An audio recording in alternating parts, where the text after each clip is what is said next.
Hey guys, welcome back to the Right Coin Podcast. This week I have a part 1 of part 2. This week is going to be talking about the largest gold heist in history. I thought this would be kind of an interesting break from, what coins are coming out, who's doing what in the numismatic world, and just kind of going, I guess you could say, back to basics, talking about people who decided to steal stuff, because that's basics in the coin collecting hobby. This is going to be part 1 of part 2. This is a 2-part series of articles published by CoinWeek on their website. And before I do that, I'm going to talk about term of the week. And the term of the week this week is adjectival grade. I guess is how I said. I don't think I said that right, but I'm probably close. This is a term such as good or uncirculated used to describe a coin's condition. Numbers were later added by Dr. William Sheldon in the late 1940s. So I actually found this. I'm like, oh, this would be an interesting episode. So stay tuned for that episode talking about some early days of coin grading. Anyway, trivia question is, what United States mint held the D mint mark before the mint at Denver was established? This is an open-ended question. Make sure you guys stay tuned and find out at the end of the article when I get done. Anyway, this article was written by Alan Kerr from buygoldonline.io and published on the CoinWeek website November 12th, 2019. This is the first 10 of 20 biggest gold heists in world history, and I'm going to talk about the loot and the robbers as things were found out about them. So starting off at number 1, we have the Croydon Airport gold robbery in 1935, 20 kilograms of gold bars and coins. This is also known as the Imperial Airways gold heist.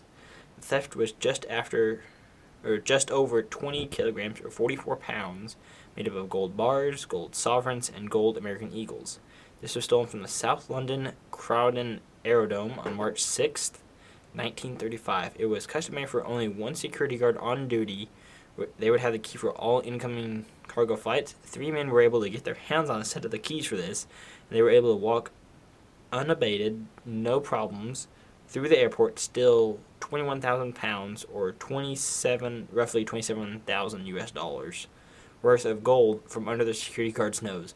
All 3 men were charged with the theft of the gold bullion, now worth 742,000 pounds or roughly just over $960,000 US. Only 1 man was convicted. The other 2 were acquitted after a key witness changed their testimony. The gold was never found, and the other gang members remain unidentified. So that 2 of them got away with it, essentially. And I would say there's probably something funny going on. I say their boss, since a witness changed their testimony, I'm going to say a big boss stepped in and made that happen. Following that, we have the second one, which is the Crema Township gold theft in 2019. It's 22 kilograms gold bars and coins. This was April 28th of this year. Is a homeowner in Cremaha Township, Northumberland County, Canada. Reported 22 kilograms or about 48.5 pounds of gold bullion missing from their home. The gold was made up of 5-ounce gold bars, 1-ounce wafers, and gold coins manufactured by the Royal Canadian Mint. There was no forced entry in the home. Nothing else in the building was disturbed. There was no real identifiers on the gold bars and the disappearance. Complete mystery. Nobody knows. So I apologize if you somehow live in that town in Canada and I can't say it. I apologize if you ever hear this. But I'm going to have the link. You guys can try to figure out pronunciation on your own. Following that, we have number 3. It was the Manhattan gold bucket theft in 2016. It was 39 kilograms of gold flakes. So this was September 29th, 2016. Julio Nivello, probably said that wrong, definitely said that wrong, reached viral fame after pulling off the simplest gold heist in living memory. Is on a busy Manhattan street corner. He walks right up to an open armored vehicle, grabs a 19-liter bucket off the back of the truck. It's not till hours later he's in his room in New Jersey that he realized what he'd stolen. More than $1.6 million worth of gold. He traded a lot of the gold flakes for cash. He had about $1.2 million at this point, and once he stashed some of it, he gave $200,000 to his fiancée, snuck into Mexico, and made it to his home in Ecuador. After thinking he was in the clear, local authorities caught up with him, and about a month of being back, they refused to extradite to the U.S. and instead sent him to prison in Ecuador for 9 months. So 9 months, he got away with prime $1.2 million. Worth it if I can get to Ecuador. I do not recommend stealing money. Please don't steal money because I said that.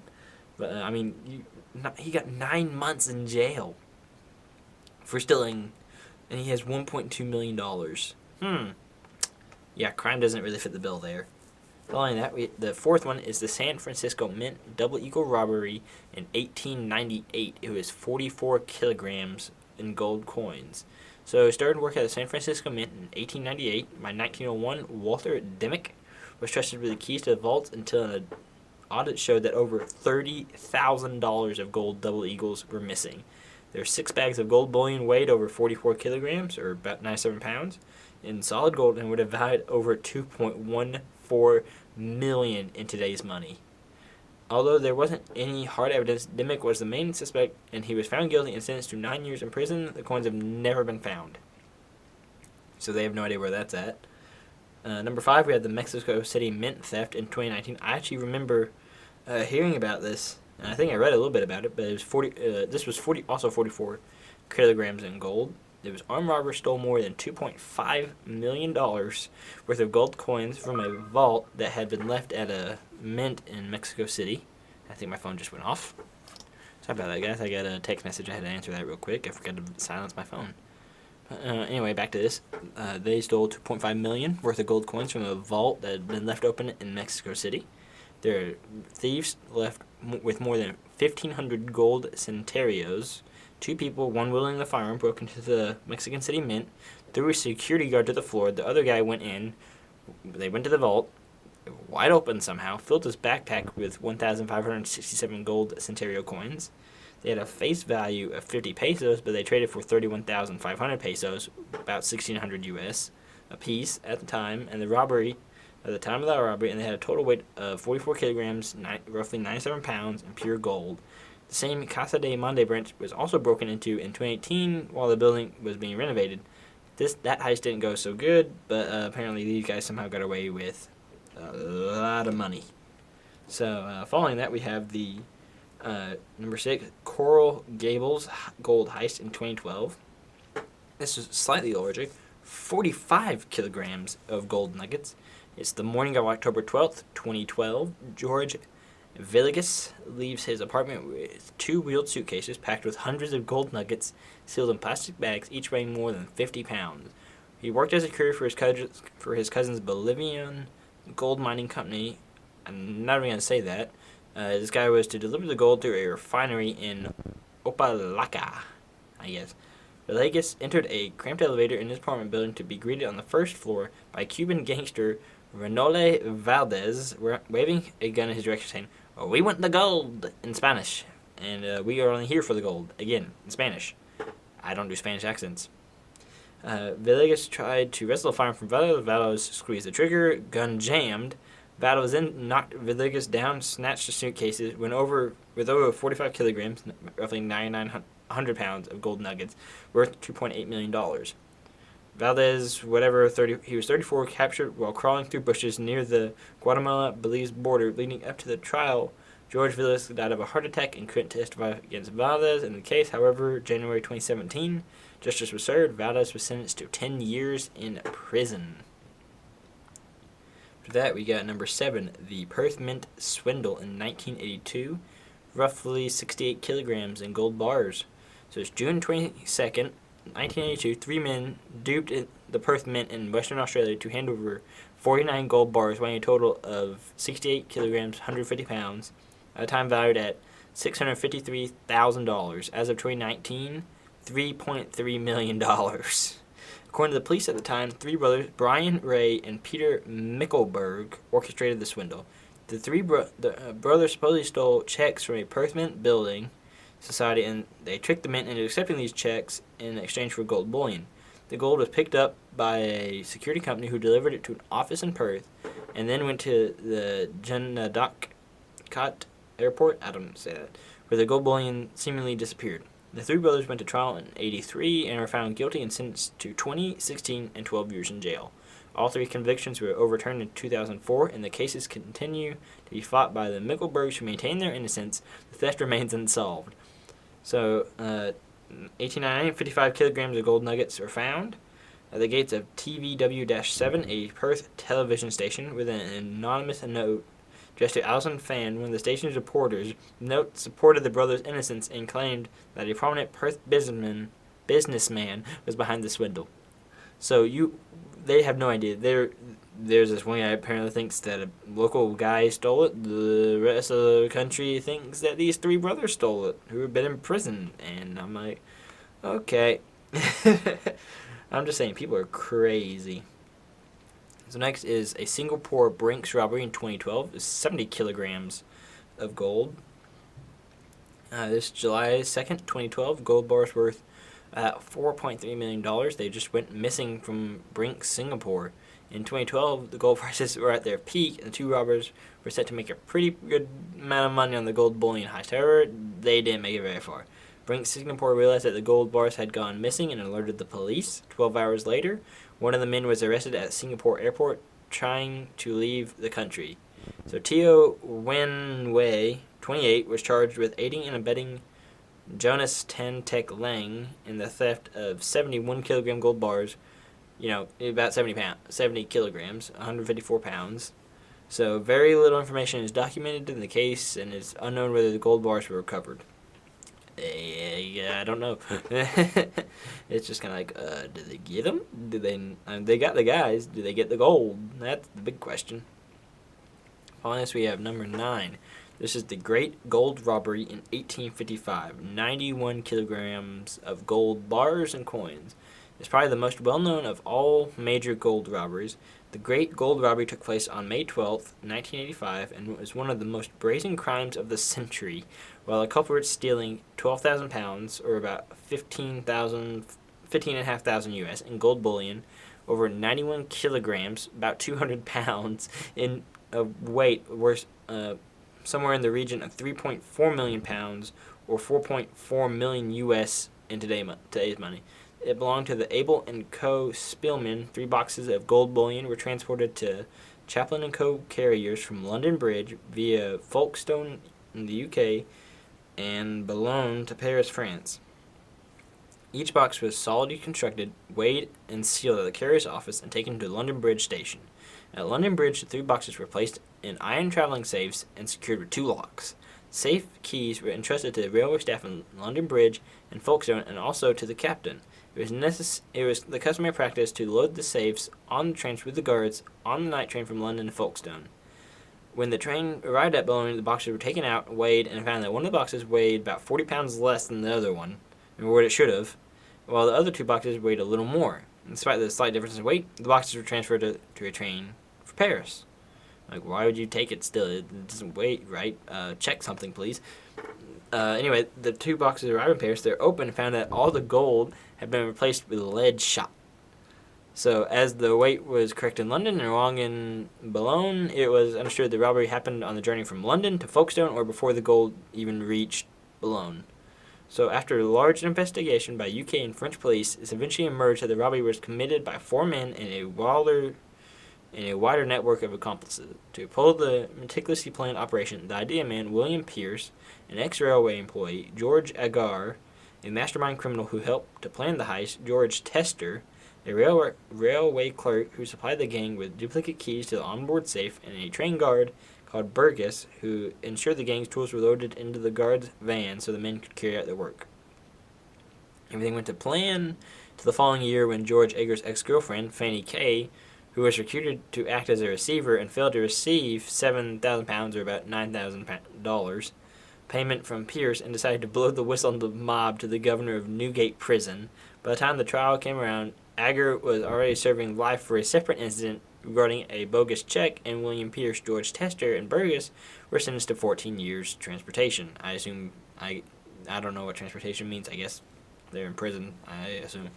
But I'm like, dude, my thought of this is the guy didn't pay his girlfriend $9,000, so she's like, I'll just rat on him anyway. And I'm like, okay, I would have just kept paying that one. So, like, why would you quit paying her? She's keeping her mouth shut for you, dude. Alright, we're going to just wrap this up with number 10, the Philadelphia Mint Gold Bar Robbery in 1893. 183 kilograms of gold bars. 1893, Henry S. Cochran, an employee at the Philadelphia Mint, was caught embezzling 183 kilograms, about 400 pounds, of gold bars worth a massive $134,000, or $8.8 million in today's money, over a 10-year period. Cochran used a bent wire through small holes in an iron lattice door to the mint's vault to knock the highest gold bar from the top of the stack. Still using the bent wire, he would push the gold bar close to the door and enlarge the door briefly by its rusty hinges so he could remove the gold from the vault. And $108,000 worth of gold bullion was found stashed in Cochran's home.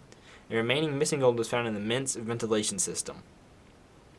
So, I mean, for this one, he's actually kind of pretty smart with that. Just because, like, the way he did it, I'm just not saying he's smart for stealing, that's just stupid. But, I mean, his method for the madness, that was pretty neat. That's the first 10. Next week we'll have 11 through 20. So wrapping up, we have the trivia question, or the answer to the trivia question, which was what mint had the D mint mark before Denver? And the answer was Delona, Georgia. I probably said that wrong. When the U.S. became a country, the very first building our nation built was the U.S. Mint in Philadelphia. It wasn't the White House, not a congressional building, but the Mint. There was a drastic need to consolidate usable currency in our fledgling country. As our nation grew, so did the need for more currency. In 1835, a congressional bill passed for the expansion of 3 more mints. Philadelphia was, and still is today, the main mint, and all the other mints would be considered branch mints. All 3 of these branch mints would open their doors in 1838. These were to be located in New Orleans, Louisiana, Charlotte, North Carolina, and the D before there was a Denver mint, there was Delone, Georgia. The very first question most people ask is, why Georgia? Why is it there?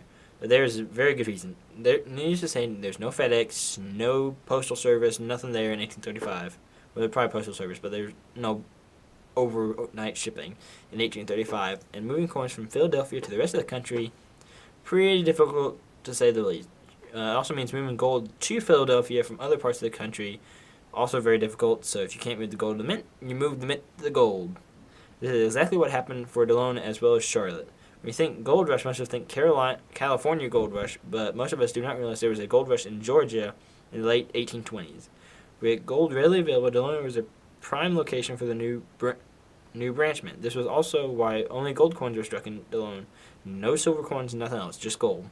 Since these coins were specifically made for circulation, only the smaller denominated coins were made there.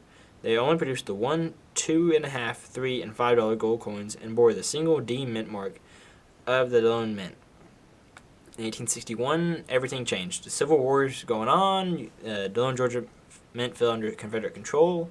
Some believe coins were produced by the Confederates in 1861, and the mint building would be mostly unused until it became the North Georgia College in 1873. Unfortunately, the mint original building, it caught fire, burned down in 1878. But today, the Delone struck coins are very, very, very pricey, very expensive, high-end stuff. Delone coins are prized by collectors, and no serious collection is without one. So the D we see today on the modern coins is Denver, but the D mint mark on older gold stuff was Delone, Georgia. So especially if it's a small gold coins, like I said before. But that's pretty much it, guys. Again, remind you of the In the Mail segment I want to try to get going. Just make sure you email me. I'm going to send my email address here in a minute. Just make sure you email me, and we'll talk things over, talk about it, and like that. But I hope you guys enjoyed the episode. Thanks for tuning in. I hope you enjoyed it. Like I said, questions, comments, email me at therightcoinpodcast@gmail.com. If you can't remember that, I'll have it in the description so you can email me anyway. So that's it, guys, and I'll see you on the next one.